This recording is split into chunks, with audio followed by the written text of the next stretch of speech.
Cinnamon. So ayun nga po pala mga kasingganon, ngayong araw nga po pala napanood ko nga rin pala to sa TikTok. Gumawa nga lang ko pala siya ng pizza, nagamit nga lang ko pala yung instant noodles. Ay aba, pwede pala yun. At agad na nga rin pa pala ako nagpainit dyan ng tubig. At ang nilagay ko nga rin palang tubig dyan ay mainit na nga pala no, para mas mapabilis pa yung pagkulo at pagluto ng noodles. At nang makatipid din tayo sa uling. Hanggang napakamahal nga rin pala ng uling kahit sobrang itim. At nagpainit na rin nga po pala ako ng mantika para may prito na po pala natin yung aking ginayat-gayat na hotdog. Para pantoppings natin mamaya sa ating gagawing pizza. Favorite ko rin nga po pala yung hotdog, no? Ko na rin nga po palang sinalang yung ham dahil ito na rin nga po pala yung magpapasarap sa ating gagawing pizza. So kung ano po pala sa ham ay yung medyo toasted, no? At para medyo creepy kagatin dahil hindi ko na rin nga po pala masyadong na toasted yan at dahil gabi na rin nga po pala at mainit pa nga po pala yung ham ay talagang ginayat-gayat ko na rin nga po pala yan dahil nagugutom na rin nga po pala ako. Ganun din naman yung cameraman ko na asawa ko. Kaya naman binibilis-bilisan ko na nga po pala yung aking paggagayat dyan. Wala na nga rin po pala akong pake kung mapasama sa paggayat yung daliri ko. O ayan, napasubo tuloy ako dahil sobrang gutom ko. Sabay tingin ng asawa ko. Ang sabi naman niya, pahingi naman ako. At dahil gutom na nga po pala kami at agad din nga po pala ako nagyad-yad dyan ng cheese. Gusto ko nga rin pala sa pizza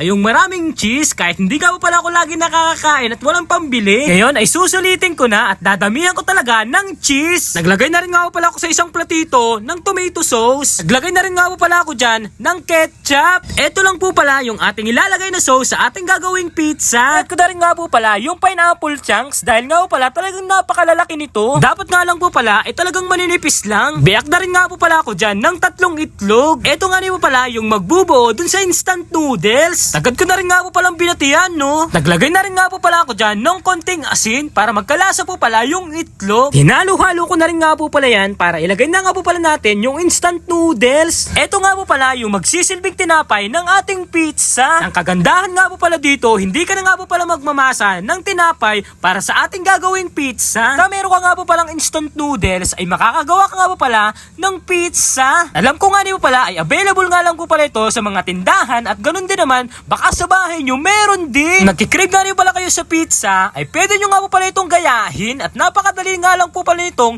gawin. Na nga po pala ako nagpainit dyan ng mantika para ilagay na nga po pala natin yung instant noodles na may kasamang itlog. Kailangan nga rin po pala natin tong palaparin. Ito nga po pala yung magsisilbing tinapay do sa ating gagawing pizza. O ayan, talagang babaliktarin ko na nga po pala yan. Ba, talagang napakagaling ko nga rin pala magbaliktad. Ito na nga po pala yung tunay na pagbaligtad. Kailangan nga lang po pala ay maging creepy yung ilalim nito para mas mabaliktad natin to na mas maganda, no? Inarin nga po pala natin yung sauce na pinagmix natin yung ketchup at tomato sauce. At ilagay na rin nga po pala natin yung ham na ginayat-gayat po pala natin na into cubes. Sama na rin nga po pala natin yung hotdog. At ilagay na rin nga po pala natin pineapple chunks. Ang huling ilalagay nga po pala natin ay yung cheese. Tsaka nga lang po pala natin to takluban. At hintayin nga lang po pala natin na mag-melt yung cheese. At pwede na nga po pala natin tong kainin. At eto na nga po pala yung ating pizza na ginaya natin sa TikTok. At agad ko nga po pala yan hiniwa-hiwa para natin subukan na natin kung masarap ba ang ating ginaya sa TikTok.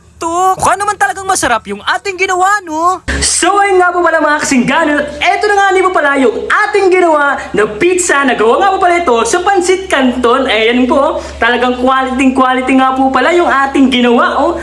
Napakaganda nga po pala, oh. Yan, parang pizza nga po pala ito. At ang kinagandahan nga po pala dito, hindi ka na magbibake ng arena pa para sa ating pizza. Ayan, nabubulol-bulol nga po pala ako dyan dahil sobrang excited nga po pala. Natikman nga po pala natin tong pizza na aking ginawa. Tingnan nyo nga po pala, oh. Yan, wow, talagang napakasarap nga po pala nito, mga kasingganon. And so, ayan mga kasingganon, susubukan na nga po pala natin ito. Yan, yan. At kukuha na nga po pala ako dito ng isang gayat. Yan, wow. Woo. Wow, yan. Napakainit nga po pala mga kasingganon. Yan, oh, wow. Wow, at eto nga po pala, oh. Napakakapal.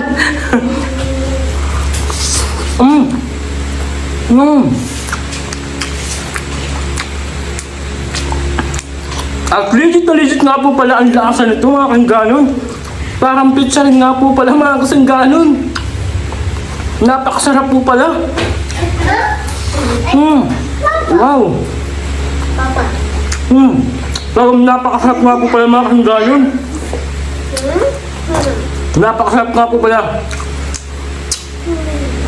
Gayain niyo po ito. Talagang masarap na po pala. Dito na nga lang po pala mga kasingganon, salamat nga po pala sa inyong panonood and God bless po sa inyong lahat and huwag niyo pong kalimutan mag-share, mag-follow sa ating Facebook page. Salamat po and God bless po ulit!